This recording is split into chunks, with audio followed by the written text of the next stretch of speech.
Railway with Shyam YouTube channel पर आप सभी लोगों का स्वागत है। आज के इस वीडियो में मैं आप सभी लोगों के लिए बहुत ही ज़्यादा महत्वपूर्ण जीके जीएस के 40 प्रश्न लेकर के आ चुका हूं, जो आपकी एग्जाम आरआरबी एनटीपीसी भर्ती परीक्षा 2025 के लिए महत्वपूर्ण है। तो आज के इस वीडियो को आपको शुरू से लेकर के एंड तक फुल वॉच करते रहना है।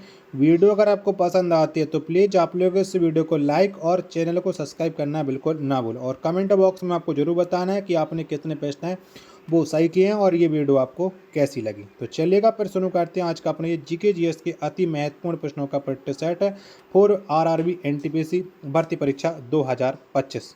तो पहला प्रश्न आ जाता है कि डूरंड कप का संबंध किस खेल से है। तो बताओ कौन से खेल से ये डूरंड कप संबंध रखता है। तो इसका संबंध हो जाता है फुटबॉल से। एक का डी ऑप्शन करेक्ट आंसर हो जाएगा।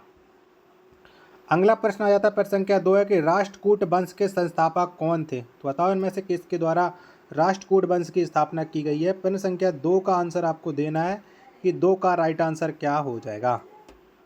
तो राष्ट्रकूट वंश के जो संस्थापक हो जाते हैं वो हो जाते हैं दंती दुर्ग, यानी दूसरे का बी ऑप्शन करेक्ट आंसर हो जाएगा।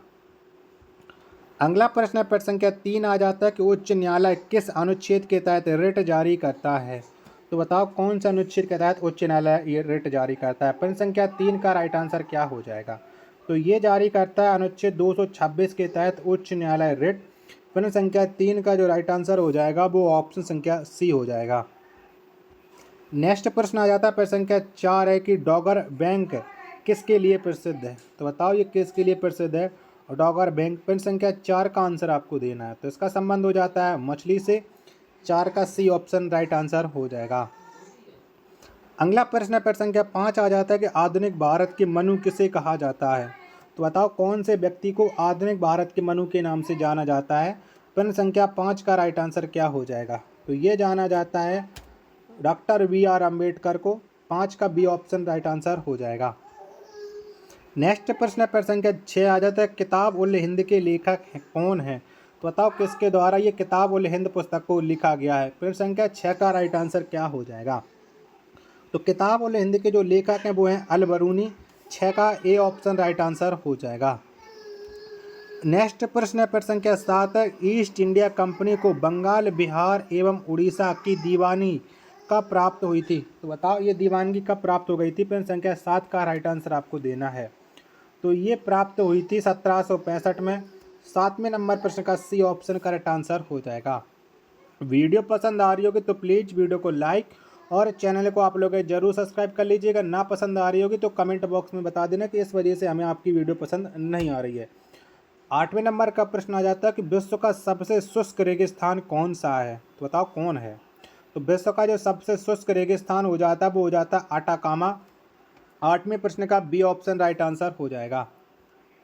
नेक्स्ट प्रश्न है प्रश्न संख्या 9 आ जाता है एटलस पर्वत किस महाद्वीप पर स्थित है। तो बताओ कौन से महाद्वीप में ये एटलस पर्वत स्थित है। 9वें नंबर प्रश्न का राइट आंसर क्या हो जाएगा। तो ये स्थित है अफ्रीका महाद्वीप पर।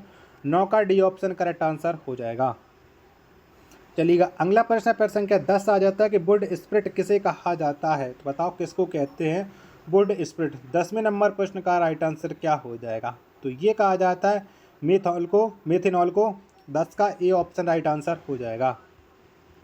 चलिएगा अगला प्रश्न आ जाता है प्रश्न संख्या 11 किस संविधान संशोधन के द्वारा दिल्ली को राष्ट्रीय राजधानी घोषित किया गया। तो बताओ कौन से संविधान संशोधन द्वारा दिल्ली राष्ट्रीय राजधानी घोषित की गई थी। 11वें नंबर प्रश्न का राइट आंसर क्या हो जाएगा। तो इसे घोषित किया गया था 69वें संविधान संशोधन के द्वारा। 11 का बी ऑप्शन करेक्ट आंसर हो जाएगा। 12वें नंबर का प्रश्न आ जाता है गड़जत की पहाड़ियाँ किस राज्य में स्थित हैं। तो बताओ कौन से राज्य में ये गड़जत की पहाड़ियाँ स्थित हैं। 12 का राइट आंसर। तो ये स्थित हैं उड़ीसा में। बी ऑप्शन करेक्ट आंसर हो जाएगा। चलिएगा नेक्स्ट प्रश्न है प्रश्न संख्या 13 कि ताइवान को मेनलैंड चीन से कौन सी जल संधि अलग करती है। तो बताओ कौन से जल संधि के तहत ताइवान को मेनलैंड से अलग किया जाता है। तो इसको जो अलग करती है वो फार्मोसा की जल संधि अलग करती है। 13 का बी ऑप्शन करेक्ट आंसर हो जाएगा। 14वें नंबर का प्रश्न है तुलनात्मक लागत का सिद्धांत का प्रतिपादन किसने किया। तो बताओ किसने किया था। तो तुलनात्मक लागत के सिद्धांत का जो प्रतिपादन किया था वो प्रतिपादन किया था डेविड रिकार्डो ने। यानी 14वें प्रश्न का ए ऑप्शन करेक्ट आंसर हो जाएगा। आशा करता हूँ कि ये वीडियो आपको ज़रूर पसंद आ रही होगी, तो प्लीज़ आप लोग इस वीडियो को लाइक और चैनल को आप लोग सब्सक्राइब करना बिल्कुल ना भूलें। चलिएगा, नेक्स्ट प्रश्न है अब आपके सामने प्रश्न संख्या 15 है कि वॉल्टिंग टेबल का उपयोग किस खेल में किया जाता है। तो बताओ कौन से खेल में ये वॉल्टिंग टेबल का हम उपयोग करते हैं। 15वें प्रश्न का राइट आंसर क्या हो जाएगा। तो इसका जो उपयोग किया जाता है वो उपयोग किया जाता है जिम्नास्टिक में। 15वां प्रश्न का सी ऑप्शन करेक्ट आंसर हो जाएगा। चलिएगा, अगला प्रश्न प्रश्न संख्या 16 आ जाता है कि भारत की पहली औद्योगिक नीति कब बनाई गई। तो बताओ कब बनी थी। 16 का राइट आंसर। तो ये औद्योगिक नीति बनी थी 1948 में। बी ऑप्शन करेक्ट आंसर हो जाएगा। चलिएगा, 7वें नंबर का प्रश्न आ जाता है कि थांगटा किस राज्य की मार्शल आर्ट शैली है। तो बताओ ये कहाँ की मार्शल आर्ट शैली है। थांगटा। 17वें नंबर प्रश्न का राइट आंसर क्या हो जाएगा। तो ये हो जाती है मणिपुर की। 17 का सी ऑप्शन करेक्ट आंसर हो जाएगा। अगला प्रश्न प्रश्न संख्या 18 आ जाता है ढाका शहर किस नदी के किनारे स्थित है। तो बताओ ये कहाँ पर स्थित है ढाका शहर। 18वें नंबर प्रश्न का राइट आंसर क्या हो जाएगा। तो ढाका शहर ये बूढ़ी गंगा नदी के तट पर स्थित है और बांग्लादेश की राजधानी ढाका, ये भी बात आपको याद रखना है। 18 का सी ऑप्शन करेक्ट आंसर हो जाएगा। 19वें नंबर का प्रश्न आ जाता है कि मुगल बादशाह अकबर ने इबादत खाना कहाँ पर स्थापित करवाया था। तो बताओ कहाँ पर स्थापित हुआ था इबादत खाना मुगल बादशाह अकबर के द्वारा। 19वें नंबर प्रश्न का राइट आंसर क्या हो जाएगा। तो ये हुआ था फतेहपुर सीकरी में। डी ऑप्शन करेक्ट आंसर हो जाएगा। नेक्स्ट प्रश्न आ जाता है प्रश्न संख्या 20 है कि अगस्त प्रस्ताव की घोषणा किसने किया था। तो बताओ किसके द्वारा ये अगस्त प्रस्ताव की घोषणा की गई थी। 20वें नंबर प्रश्न का आंसर आपको देना है। तो लॉर्ड लिनिथगो के द्वारा अगस्त प्रस्ताव की घोषणा की गई थी। 20 का जो राइट आंसर होगा वो ऑप्शन संख्या ए है, करेक्ट आंसर हो जाएगा।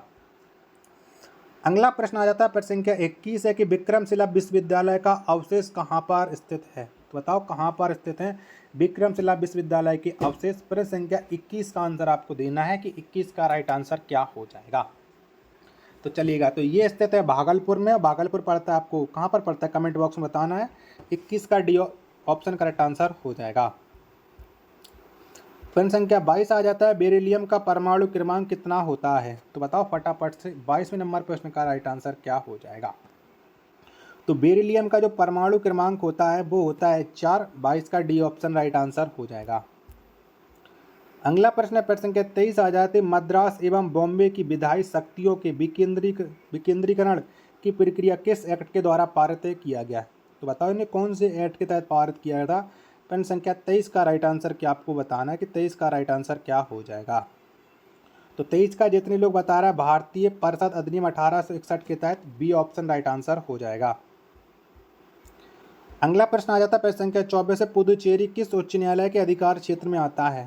तो बताओ कौन से उच्च न्यायालय के अधिकार क्षेत्र में पुदुचेरी आता है। 24 का राइट आंसर क्या हो जाएगा। तो ये आता है मद्रास उच्च न्यायालय के अधिकार क्षेत्र में। बी ऑप्शन राइट आंसर हो जाएगा।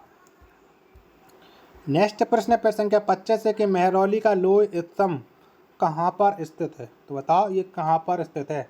25वें प्रश्न का राइट आंसर क्या हो जाएगा। तो मेहरौली का जो लोह स्तंभ है ये दिल्ली में स्थित है। 25 का सी ऑप्शन करेक्ट आंसर हो जाएगा। चलिएगा, अगला प्रश्न आ जाता है प्रश्न संख्या 26 है कि अलाई दरवाजा को किसने बनवाया था। तो बताओ किसके द्वारा ये अलाई दरवाजा बनवाया गया था।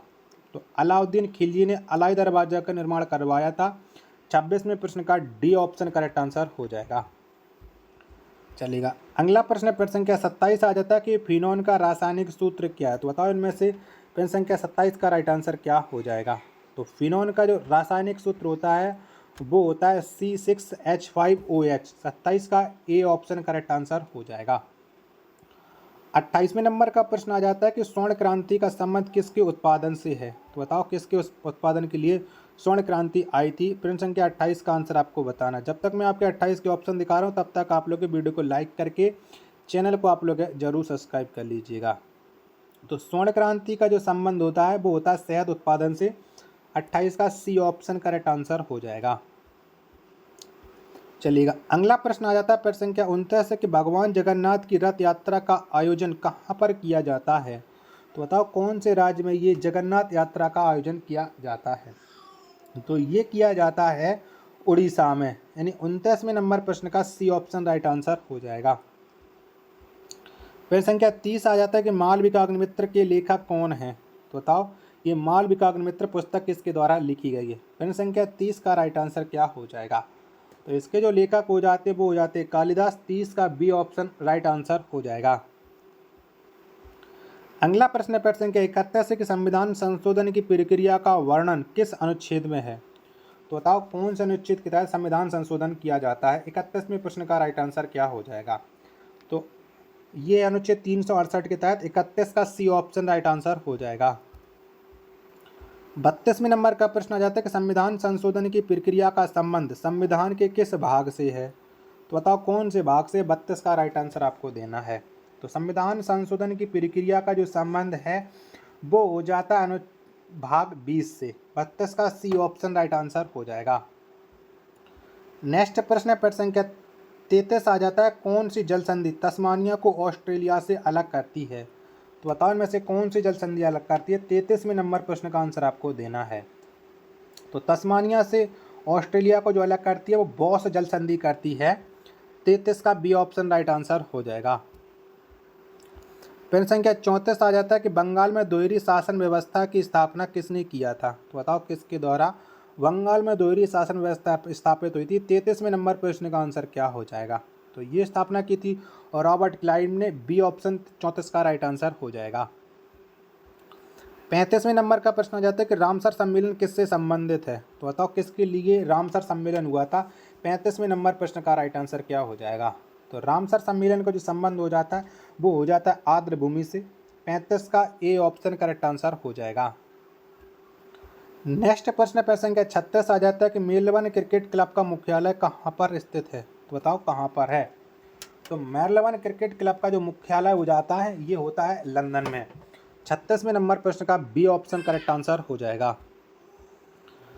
37वें नंबर का प्रश्न है किस अधिनियम के द्वारा राज्यों को स्वायत्तता प्रदान की गई। तो बताओ कौन से अधिनियम के तहत है राज्यों को स्वायत्तता प्राप्त हुई थी या प्रदान की गई थी। 37 का राइट आंसर तो ये की गई थी भारत सरकार अधिनियम 1935 के तहत। 37 का बी ऑप्शन करेक्ट आंसर हो जाएगा। आशा करता हूँ कि वीडियो आपको जरूर पसंद आ रही होगी। तो चैनल को आप लोगों ने सब्सक्राइब और वीडियो को लाइक है वो जरूर कर लिया होगा। 38वें नंबर का प्रश्न केंद्र शासित प्रदेश पांडिचेरी का नाम बदलकर पुदुचेरी कब किया गया। तो बताओ ये कब किया गया था। तो ये नाम किया गया था 2006 में। 38 का सी ऑप्शन राइट आंसर हो जाएगा। 39वें नंबर का प्रश्न कि भारत की कितनी भाषाओं को सांस्कृतिक भाषा का दर्जा प्राप्त है। तो बताओ कितनी भाषाओं को है।